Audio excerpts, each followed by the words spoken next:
here with our nurse practitioner, aka MD in the making, Miss Gigi, my girl from TikTok, and we've been friends for a long time. And she out there in Holland. Yeah, making it international. That part we is international now. I think this is going to be an amazing conversation between you and I, Hmm. and the people who are here part of this Hope Summit. I think it's going to be very informative, and I want people to get to know who you are as a person, and also how effective you are when it comes down to international insights when it comes to our medical dealing. Now, for me and Gigi, we met because that's what I call it. Y'all can call it Gigi too. Well, me and Gigi, we met on TikTok on Shop the Hmm. Hoods Live, and we've been boom cones ever since. Boom cones. And she met me when I was going through my situation with my large intestine and my hernia because I had a myomectomy. Hmm. That pretty much means that your uterus has fibroids, and mine, I had 6 fibroids as a cluster that was the size of a softball, which made my stomach very abnormal. So they ended up cutting them out, and after they cut them out, I was left with a large intestine hanging out. And Gigi felt compelled, and I'm so glad she did, to provide me with some insights in how to maneuver around the systems, even in the medical field. Because even though we are international, the same ideas come into place. And so Gigi was helping me find the right ways to get what I can in spite of our United States system. Hmm. So this is Gigi, y'all. Welcome in, Gigi. How are you, boo? I'm good. I'm good. I'm doing great. Thank you. Yeah. And when me and Gigi met, we were the thing that we had commonality in was that we had uterus issues, and I'm Hmm. gonna let her share her story, and then we can go Yeah. from there. Yeah. So from on my side, I have PCOS, which is basically a hormonal imbalance that goes on in my body, which makes it very difficult period um times. Like a lot of pain, a lot of dealing with my gut. This can cause like having bowel problems, like also not being able to have kids. Like these are all things that I have to deal with from when I was 12, actually, from when I actually started my period. So for me, it was a long journey of finding out what I have and how to deal with it. And Kish has helped me a lot in that because at that time she had this marvelous tea I and still got the balls. team. We working on it. We working on Oh, the team. We okay, bringing okay, it because back. I need me some more, you know? Yeah. Yeah, I need me some more. I need me that balm too. So, Mhm. yeah. So, that's been amazing help. And ever since then, I have not been off the ingredients. So, yeah. Mhm. Mhm. Yeah, it's Mhm. been helping a lot, a lot, a lot. I love it. And so with Gigi, she helps with holistic ways of helping people Hmm. medically. Her main practice is, what is your main practice? I'm a nurse, officially. I'm a nurse. Um, I do elderly care, youth, like young people. If you're disabled or anything like that, anything in that area, I'm good with. Dementia, actually, you name it. Hospitals, homes, elderly homes, anything that has to do with care. I'm in. See, she's an all-round nurse. So y'all just ask her whatever you want inside of the Healing Black community. Make sure you check out Healing in Black. We do have a 45-day free trial if you want to hang out with us and get a chance to know all of us. And I think that this is a great opportunity for you to meet Mm-hmm. us and you can gauge of whether or not we can be the ones that can help you out. Our practitioners within Healing in Black are all dynamic, and you guys are getting to know them Diverse. anyway. Yeah, Yeah. we are very diverse Mm-hmm. with different backgrounds, and we all have different faces, but we all have things that's in common, which is our melanin, because we know how important our community as a full diaspora, how important it is for us to be present for you. So, you ready to dive in? I'm ready. All right. So we're making this very informal. So, but we hope that you guys are having a wonderful time and getting to know all of our practitioners. This one is very, very unique to me because there are a clash in systems. And that Mm-hmm. was something that she and I ran into a lot when it came down to my personal healing and my development and how I would like my life to be when I had my hernia. And if you guys haven't seen, just go to the community and I'll post my story and how Healing in Black came to be because of our connection with each other and also the journey that I went through to try to heal myself, right? And so we know that there's a clash in systems between the United States and also internationally, especially in Europe. primarily in Holland, yeah, in Europe. And we all know that the dynamic between the two has always been this clash system since the very beginning of the United States becoming its own country. We know there has always been a battle, and the sad thing is that we all somehow become collateral damage. So, because of this, my question to you is: as a licensed nurse in Holland, what colonial biases or biases have you observed in the Oh, European healthcare system that particularly harm the Black and Brown communities? And this was something um, that kept you and I connected for sure. yeah, yeah. I think one of the fewer things that you don't really see, like in colonial biases, they show up in how pain is dismissed or undertreated for Black patients based on stereotypical, like that Black people feel less pain, kind of. And I think there's three areas. It's either that or mental health or how do you say it? Black woman face disproportioned. How do you, I don't know how you pronounce it actually. Well, first Like of high all, maternal mortality. Like so hold on. She speaks several different languages.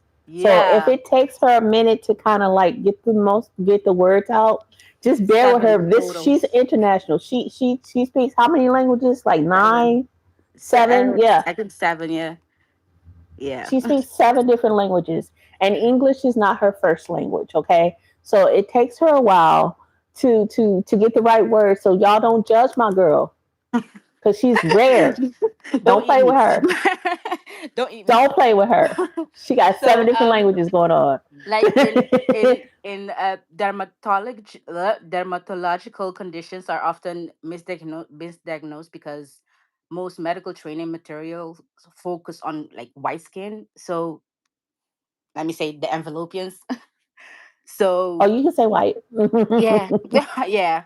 So most of the times we get misdiagnosed a lot when it comes to our skin or any type of rare condition we might have that they don't experience. When it comes to mental health struggles of Black communities are often pathologized or minimized without recognition of the role racism and migration stress play. Like it happens a lot. um the difference I think is when it comes to Holland is it's so minimum that you wouldn't really see it.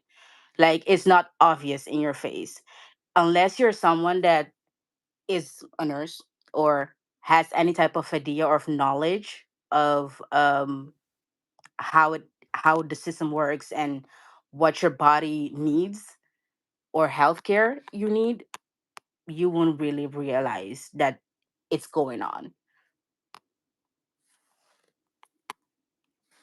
So it sounds like it's very much like the United States of America. when it comes down to the understanding of Black bodies, and not recognizing, again, like you said, the pain that Black people in general goes through and how easily it's dismissed universally. Mm-hmm. So that's definitely a commonality that we have. And the microaggressions for us, sometimes it's right there in your face. But for you guys, it's underplayed. So when you try to call it out, it may not be I mean, to the point where sometimes to them it don't really make sense. Like you have to really explain it for them to go, ah, okay, yeah, I see it. You know, like that's the only thing that I kind of like about here is they are kind of eager to learn. So okay. when you tell them about it and you explain it, then they are willing to actually practice it. So yeah, most of the times it do happen. I'm not gonna lie. Like I don't have like real bad experiences where I explain something and they're like, "Oh no, girl, like we're not doing that." So and So when it they're held comes, accountable. yeah, yeah, you over here, I feel like you can hold them accountable for stuff. So is that $50,000 still available for us to move? Yeah. I'm just saying. My best friend wants to know. I mean, I've been telling you to move over here. I've been telling you to move over here. I have been. At least they admit it, right? And Yeah. that's definitely something that we don't get in a lot of instances here in the US, where we Mhm. can properly tell them this is what happened to me and they want to do something to change it. Over here with the right doctor or with the right nurse, if you explain what is going on and what you know, they are intrigued to listen, or they might listen, or they're gonna do something. Like they're not gonna leave you hanging, They're not going to have a God complex and say you just need to lose Exactly. weight Exactly. in Over order here for they us to actually fix your can't. hernia. Yeah, over here they actually can't. Like the law protects all of us over here, whether, yeah, yeah. Like they Say can that one literally more lose again. their life. The law protect all of us over here. Everyone that walks under this sun is protected In Holland. in Holland.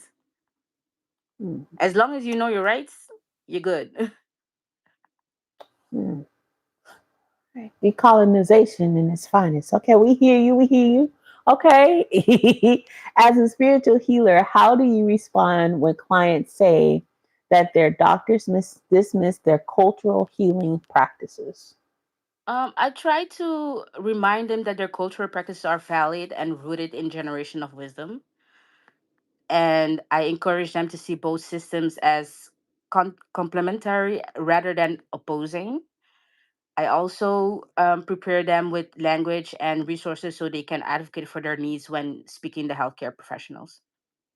So, yeah, I like that. And since you're in Holland, if you make it plain, they are willing to listen and not yeah, dismiss you yeah, and push you under like you a five exactly. minute session. Yeah, All I got is 5 minutes. Can y'all tell that I had some type of traumatic experience from our healthcare system here in the United States of America? I could understand. Me and Gigi have had several conversations about this. Mm-hmm. All Mm-hmm. right, so since we talked about this, I mean, I really love the dynamic between the two of us when it comes down to the cultural differences in the healthcare system. The goal for me is trying to find ways that maybe if you can share some insight on decolonizing the patient care um, that we all, because based on what you're saying, we've all experienced because of our skin color. They have this universal idea of how Mm-hmm. Black people are viewed. As a nurse, can you share a case where combining Western medicine with traditional healing created better outcomes? Um, I would say, okay. I don't know if I can. Say it. Keep it 100. there's no, okay, so y'all, we met on TikTok. And so there's a lot of things that we We cannot say can't on say. TikTok. But on here on YouTube, and because this is a specific, like this, we are recording this on YouTube. However, this is an unlisted video. So you can't get this video unless you have registered for Okay, this Hub cool. Summit. And Fine. because of that, Now we're it is a talking. completely locked in. It's locked in. So say how Okay. you say it and how you feel freely. Um, if I share one case, I would probably talk about I had this elderly lady once in a home, and she didn't speak any other language than her native language, which was Papiamento. I also speak Papiamento. Yeah, What is that's that? from Papiamento. That's a language in Curacao. Yeah, Who that's a speaks language. that? The elderly client that I used to have at the time. What country? Curacao is an island in the Caribbean. Okay. Yeah, I yeah. learn something new every day. Let's go. I used to live there. I remember. Yeah. Yeah. So I also speak that language.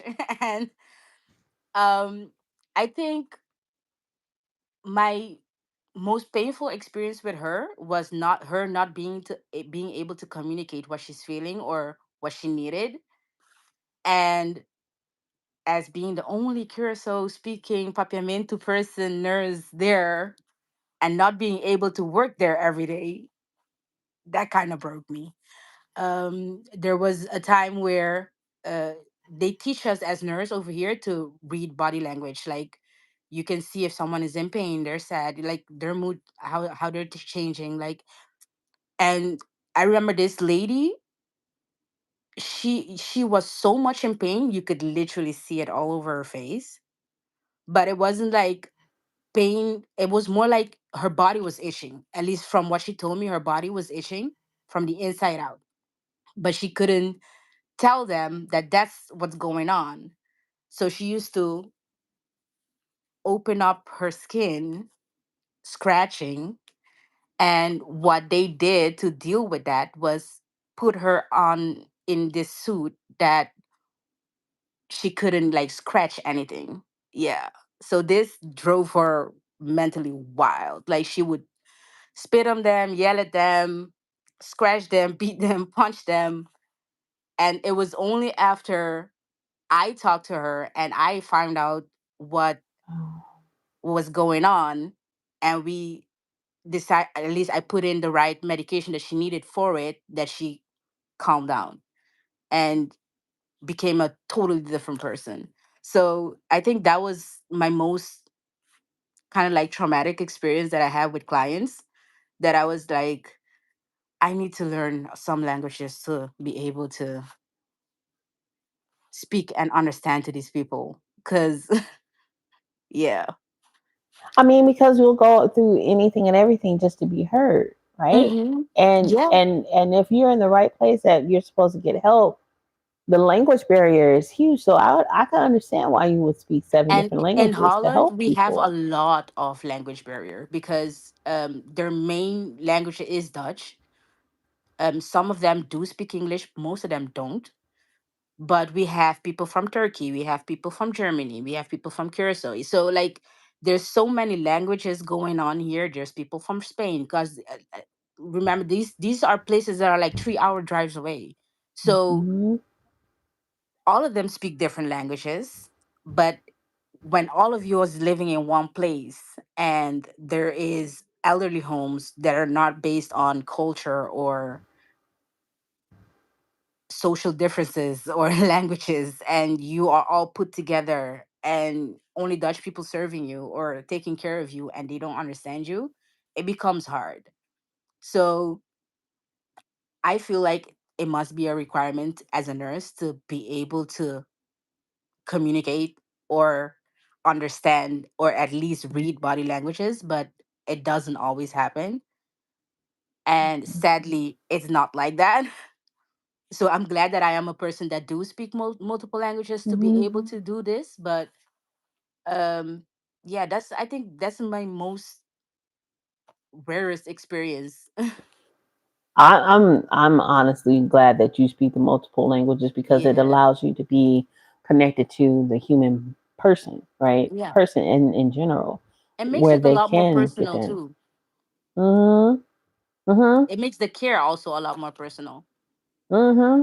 And it makes you a high value nurse Yeah. also Yeah. because you provide them with a care that nobody else can. Can. Yeah. I love that. What are some of the dangerous assumptions that Western doctors make about patients from non European spiritual traditions? Mm, hold on. I am at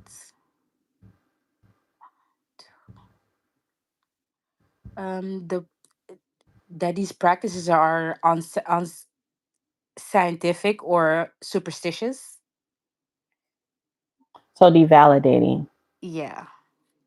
Um, that patients will neglect medical advice if they use traditional methods. When in reality, many black patients are practice integration. So, Mhm. so I think that's one of them. That spirituality has no impact on healing when evidence shows community faith and ritual strongly affect recovery. So those are the three main things. The God Yeah. complex. Yeah. Yeah. It's funny to me, like, and I'm not trying to be funny, but it just seems like the people who are not as melanated as us Mm-hmm. have this idea of being God all knowing when the reality go ahead, elaborate, please. I mean, um, Holland is very Catholic. Okay. Yeah. Like to the point where there are cities here that on Sundays they're closed. Like everything is closed. Like you see everybody driving or biking out of the church and stuff. Like very Catholic. It's not in every city. Like some city are more Come pagan as than you I know. are. Yeah. But there are like Amsterdam is very queer, but you have Mhm. cities like Wisp. They are very Catholic over there. And they really have this idea of they know. So I think it has been a big problem when it comes to my family. And this is a personal experience. My grandmother, about 4 years ago, had a operation. She was supposed to get a hip transplant. And this was supposed to happen a while back. Mind you, this was supposed to happen like at least 8, 9 years ago. My grandmother is very churchy, very churchy. Went to church and they were like, oh, we're going to pray on it and you won't have to do the operation. Hold up. You still going to have to do that operation though. She didn't listen. She ended up canceling the operation, I think, at least 3 times until 4 years ago. But 4 years ago, it was already too late. Mind you, my grandma is 86 now. So an operation at 86, especially a hip transplant that big, and she had to do actually both hips and both of her knees. Yeah. On top of that, um, the surgeon that operated on her wasn't a good surgeon. He was already under eye of the hospital, so he made a mistake. In the end, he broke like one of her bones, which is the reason why she don't have a hip right now. And my grandmother, yeah, yeah. So she's in a wheelchair now. A woman that has been walking for 80 years plus, ends up in a wheelchair after an operation, not only due to her own doing, but also to medical mistake, basically. So, So basically, what you saying is utilize us for what you can, but consult yeah, your doctor at the same time yeah, and listen to your primary care physician. exactly, exactly, exactly. Mm-hmm.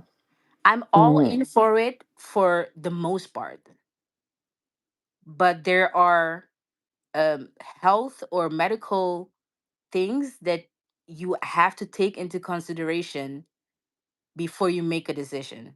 Like you can't cancel a surgery 3 times that was supposed to happen 9 years ago because it's not going to get better. It's just going to get worse.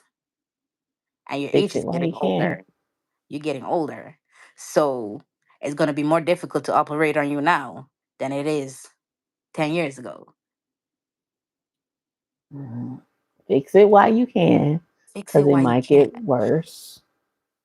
Because especially we if you ain't doing can. nothing but aging. And if you Especially if you can. can't, that's why we're here.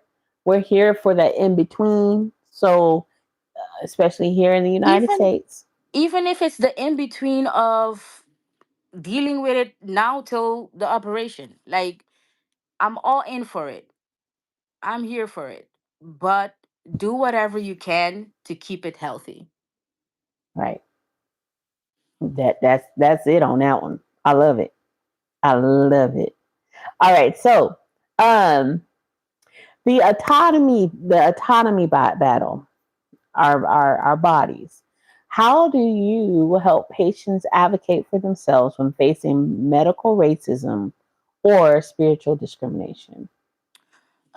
One of the things I like to do is reminding them that they are allowed to ask questions because most people don't.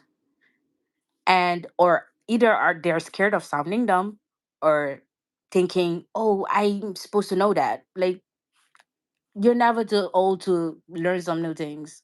You're never too old to ask stupid questions. Like I ask stupid questions all the time. Otherwise, I wouldn't be a nurse. Seek second opinions. Definitely that one. Seek second opinions. 4, 5, Third, 10, fourth. 11. It took me four doctors to get what I needed. So keep going. Keep going. Like, um, there's never just one option, opinion, or diagnosis. That's what I say. Search. You're gonna get the answer. You're gonna get the right answer at some point. Um, and if you need us in between then until you find that point, we're here. We got you. And if you're not as well in the area, bring an advocate. You're allowed to bring someone that you feel like would know or ask the right questions. Um, be encouraging when I encourage them by I tell them to document their process. Like make sure you remember and know what has been done, what needs to be done, and what other options you have. Like document everything, everything from the first appointment to your last, to even after you're in your healing process. Um, document your care experiences. Um, and this is actually most like so biases cannot be easily dismissed. Like if you Cause I know, know. yeah, I was told that I needed to lose 40 pounds for them to fix my hernia. I was told that I need to lose 15 pounds after I lost the first 40 pounds. Then I was also told that I needed to lose an additional 15 pounds on top of the 15 pounds on the 40 pounds that I already lost in order for them to help heal me. And the reality was they just didn't want to do it. They didn't know how to do it or they just didn't want to do it. or they didn't want to take the risk, because that happens a lot. Mhm. Because Mhm. I'm not gonna lie, there is a lot of risk with not having the right BMI and having an operation. There is a lot of risk to it. But if it's a must, it's a must. It's either it's a life or death situation. Your case was a life or death situation. That took 2.5 years for them to figure it out. Mhm. So yeah, we get an advocate. Find Get you an a app. GG. Get connected to Gigi. She'll be your advocate on the other side and give you the I right do not questions to mind at ask. all. I will be there and on every appointment, video calling, just like hit me up. For a fee. She will do this for a fee.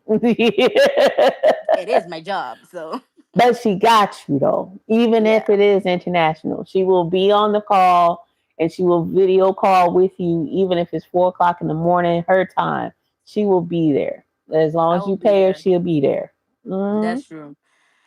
Um, I think also by validating their experiences and connecting them to community health networks where their identity is respected. I think that is a very important part, because when you don't have a doctor that is not willing to listen or willing to learn or willing to even take the time of day, When you have you a know doctor about that this. tells you you're too fat for them to operate on, literally those words verbatim, Yeah, they don't care. they don't care. So what I also, and that's why I try to stay as broad when it comes to healthcare here as possible, so I know the right people to connect them with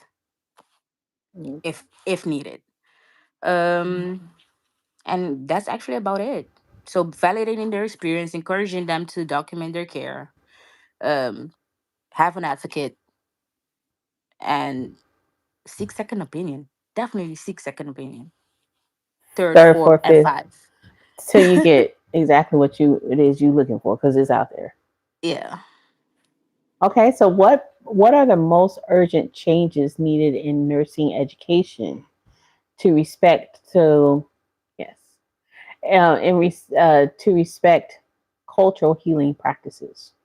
Mm, I think diversifying the curriculum to include African, Caribbean, and non-Western healing tradition. Actually, Hmm. that is, yeah. So Um, decolonizing the medical experience as far as yeah, education goes, yeah. Because and I feel like over here, yes, you can get a lot, especially if you know your rights. But the part where you have to know your rights, you have to know. Why do you have to know?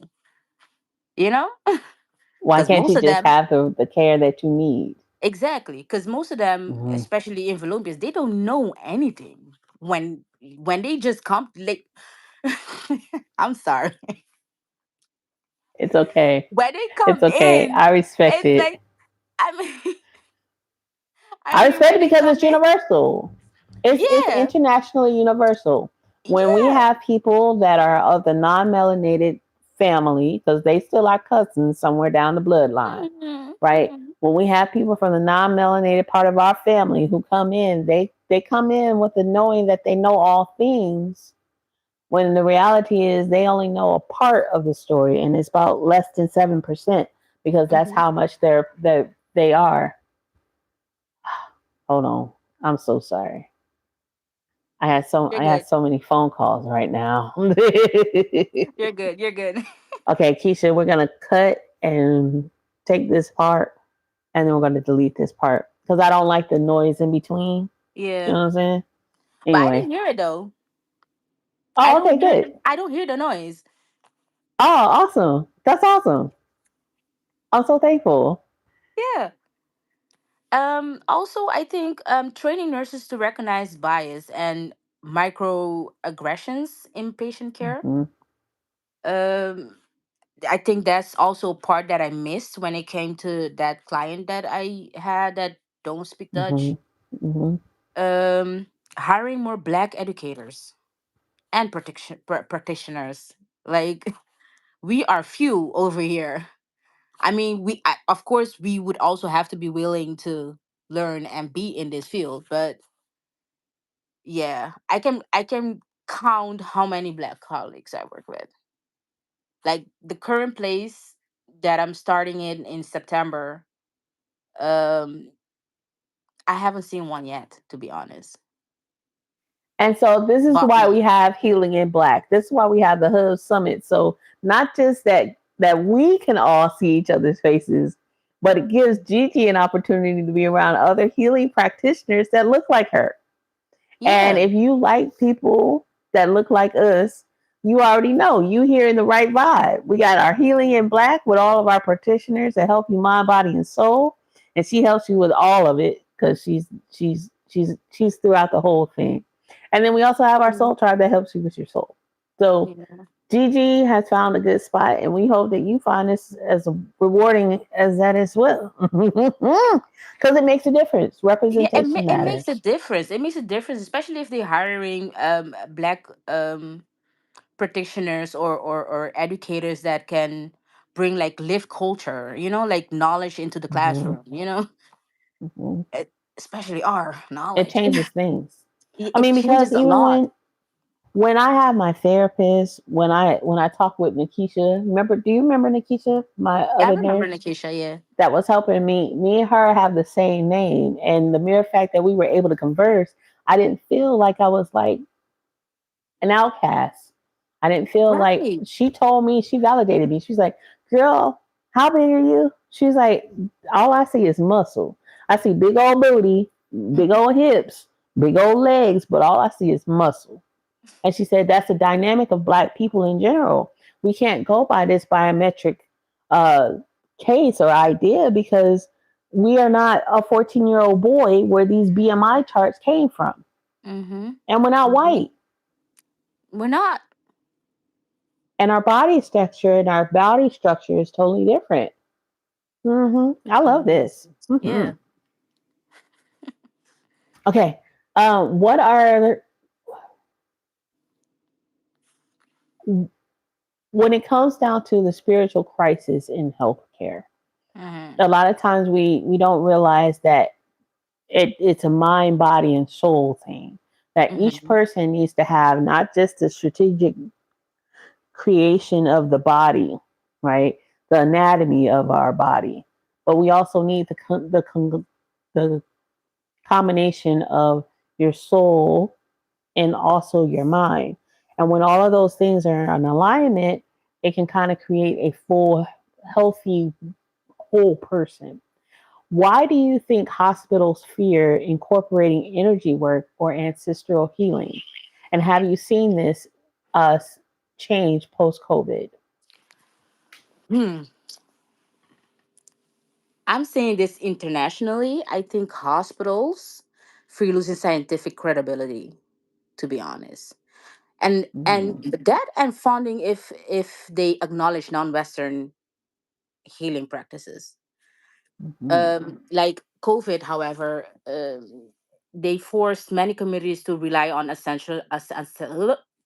ancestral knowledge, like home remedies and spiritual care when hospitals were overwhelmed because it was backed. There's now more openness to conversations about mental, spiritual, and holistic health, but institutional acceptance is still slow. So I think the biggest fear is scientific credibility, to be honest. And because again, what I do is different from what Gigi does, right? Gigi, she gives you the full diagnosis and how things will affect you because based on data that is common data that many people can track. If you Mm-hmm. were to book a session with me in general, I couldn't tell you the outcome of what will Mm-hmm. happen to you. All I can guarantee is that something will change. That's it. It's the only thing I can guarantee. Um, but I couldn't pinpoint the exact changes that can be. For her, from the scientific standpoint, as a nurse, from the nurse side, because she's both a nurse and a spiritual healer as well. She's both. She's a dual of both. She can give you the pragmatic diagnosis of what to expect if you were to take a certain medicine or a Mm-hmm. certain prescription or something that will, cause a physical change in your body. And I think because it's not scientifically explained currently, that's why a lot of the doctors veer away from Yeah. the merging of two. Yeah. Um, and as I said, like COVID kind of like did force that in a certain Hmm. way, because we had a lot of home remedies when COVID hit. A lot of them, and a lot of them was good. I used a home remedy. I did not take any of the none of that. Me I don't neither. have I don't have none of that. I didn't take any of them. I did a home remedy. I got diagnosed um like a week or two before I had to fly to Curacao. This was somewhere in January. I had to fly to Curacao the 6th of February. Mind you, they tell you that after COVID, like you have to have at least like 4 weeks or so before Hmm. you can You can do go the test. outside. And Hmm. right, I had my home remedy. It was nothing but curcuma, uh, Cucumber. um, I had garlic in it. I had cumic,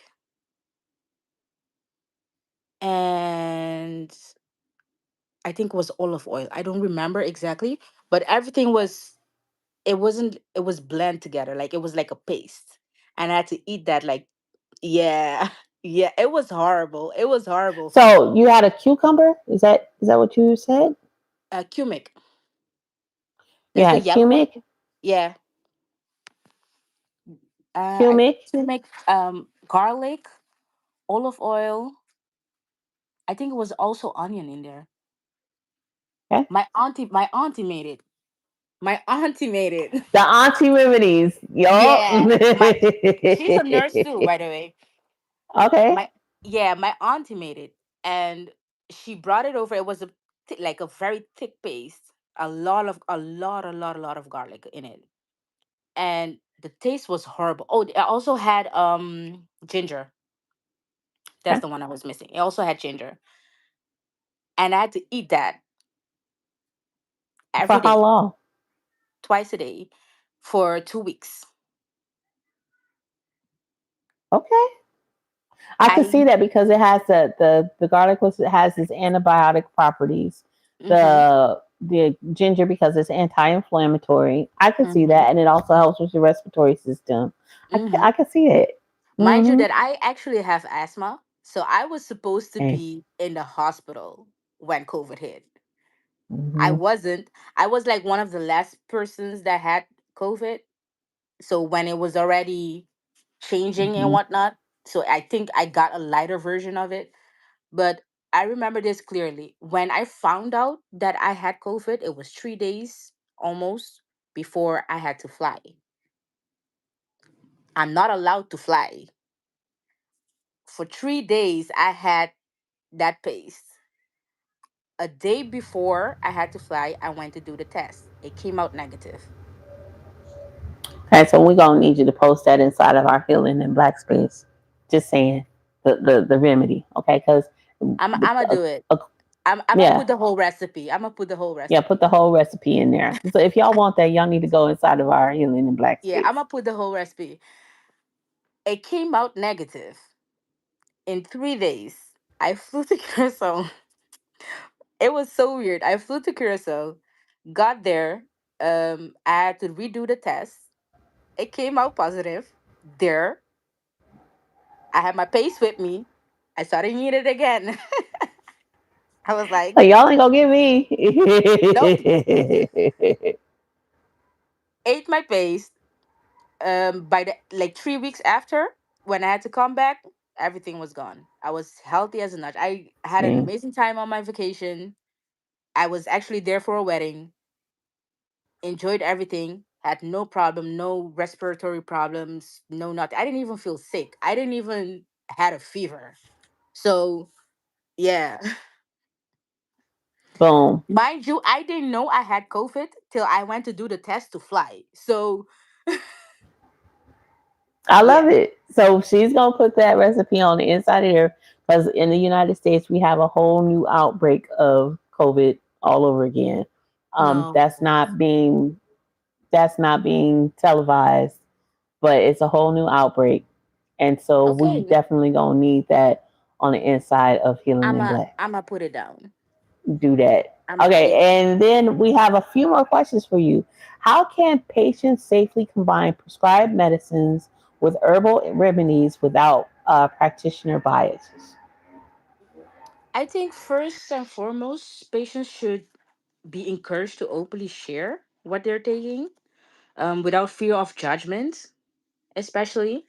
This is also so doctors can check for interactions. Like, for example, a lot of medication, you cannot drink them with milk or even an hour before or hour after. A lot of medication. Milk cancels out a lot of medication. And this is something that most people don't know. Yeah, it cancels out a lot of, especially like, yeah, you were gonna say, oh, No, because it's one of those things like here in the United States, we're encouraged to drink a lot of milk. yeah, no, it cancels a But lot of if we're medication. drinking milk, go ahead. And, if you're drinking milk and you're taking medications, you need to check to see if it gets canceled, especially medications that are based like on cranberry, like cranberry vitamins that helps with your bladder. You can't be drinking milk. You have to either wait an hour after you drink milk, or if you took your medication, wait an hour before you drink that milk. Like, I don't drink milk. I don't. My grandma used to always say milk is for cows. Are you a calf? No, you don't need that milk. Your mama stopped giving you milk a long time ago. Why you drinking that milk? Boom. And then again, it's the holistic part in me. hmm And those are the grandma remedies that were given to you and passed on Exactly. ancestrally in order for you to be Exactly. the nurse practitioner Yeah, that you are I don't today. drink milk like that. Like most of milk that I drink is plant based. I don't drink like calf or camel or none of that. I drink plant based milk. Like I'm cashew allergic to, milk, almond yeah, milk. yeah, Okay. Hmm. soya milk, soya beans milk. There we I go. don't drink. Yeah, I don't drink milk. It literally it cancels out medication. There we go. All right. Um, Okay. Healthcare providers needs training in integrative medicine so they can advise patients responsibly. I find, because that also don't happen a lot. Community-based clinics runs by culturally competent staff could bridge this gap. I think. I feel like. I agree. Yeah. I would agree. All right. And then practitioner, like your practical integration. Give us 3 ways listeners can start decolonizing their healthcare today. 3 ways. Ask your doctor questions. Don't accept dismissals. Don't. Your body and your cultural wisdom matter. Um, Incorporate traditional food, herbs, and spiritual practices into your wellness routine alongside medical care. Like, I'm not telling you to go out there and only do herbs and don't take your medication. Hey, that is not my Do what's advice. best for your body and whatever your practitioner, your primary care physician, or whoever you want to be your primary care, let them Here. help you in this experience of your healing. Hmm. If I would say add it as an additional to that, do things that would help that medication do a better job, where you won't have to take it every day, I would say, or you would have Hmm. to take a stronger dose to be helped, but not to not take it. Like, follow your prescription. Mm-hmm. Mm-hmm. Support Black and Brown health professionals and healers who practice cultural aware care. I think that's a big one. Like Healing in Black, we got a whole slew of people, and Yeah. and Soul Tribe. We here for everything. Okay. And what questions should patients always ask their doctors about proposed treatments? Um, Primarily one, what are the side effects? A lot of people don't ask what are the side effects. What are the long term impacts? A lot of people don't ask that either. I'm gonna say an example. Doing a stomach operation, like reduction to Mm-hmm. lose weight. There are long term impacts into doing that most people don't know. You're making your stomach smaller means you're being able to take out less vitamins out of your food, less um, anything you need, vitamins, proteins, anything that you get all of that through your food, through your stomach. So you making that smaller means you're getting also less. You do something like that, you need to be taking medication on long term. That's a long term impact. If you're not doing that, what are you doing?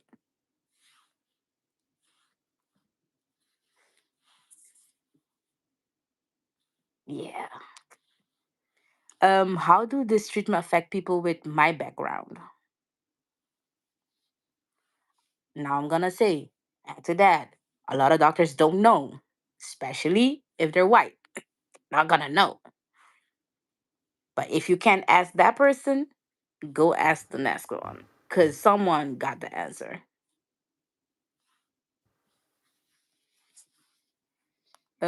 What are the alternative of complementary approaches that there is to whatever you're going to do? Because not everything means an operation, not everything means a medication, not everything means anything long term or anything that has any type of side effects or impact. Sometimes all you need is a therapy. Sometimes all you need is a day of wellness. Spend a day in a spa. So ask for alternatives. A Not simple because, stretch, yeah. a nice Ask for, different back routine. Like if you have a bulging disc, you don't need that operation all the time. All you need to do is just lift up your back like this and strengthen that lower part of your body. Just saying. I mean, and here's where the soul food, like soul, body, mind comes into place. There are alternatives. Was that the case of my grandmother? No, because her knees and her hips was visibly gone. So she needed that operation. But if you're not in a case like that and you have some bowel pain, like PCOS is tied to trauma. A lot of people don't know that.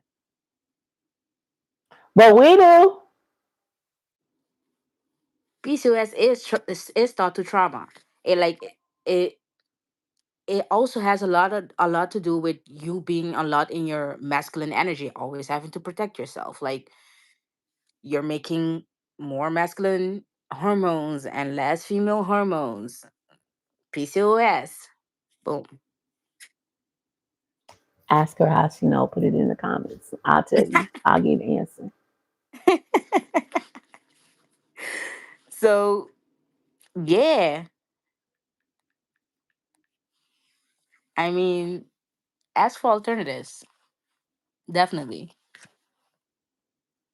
Anything else, Gigi? I think those are four more questions that I would definitely ask, always ask. Okay. Well, with that being said, I would love for you guys to check out Miss Gigi's offers that are going to be located below when we do our when during this Hub Summit. And I'm pretty sure she's going to have classes and webinars and all this wonderful things. We're going to get all of that together, so you guys can learn more and ask her directly with the classes that she has to offer within our Healing in Black hub space. I want to especially thank you so much, Gigi, for taking out some time to share your knowledge with our community as a whole and the people who are curious about what we have to offer here in the hub. And we can't leave without any closing remarks. What are your closing remarks, Miss Gigi? Ah, that's a good one. A closing, like, mm, What do you want to say to people that they need, that you feel like they need to know? mm, find your space, safe space, especially one that where your cultural and spiritual healing practices are respected. And you can Boom. definitely find one here. That part. Can't get no better than that. You can definitely find your safe space in healing right here in your spiritual hub. Now, with that being said, I hope you guys are ready for the next one. All you got to do is just chill out, chillax, and it'll pop up wherever it pops up. You know. Thank you again, Gigi, for joining us in Healing in Thank you Black. for It is having me. always a pleasure, my love. And for you, thank you guys for hanging out with us through the Hub Summit. And let's go to the next event. Who we got up on next? Deuces.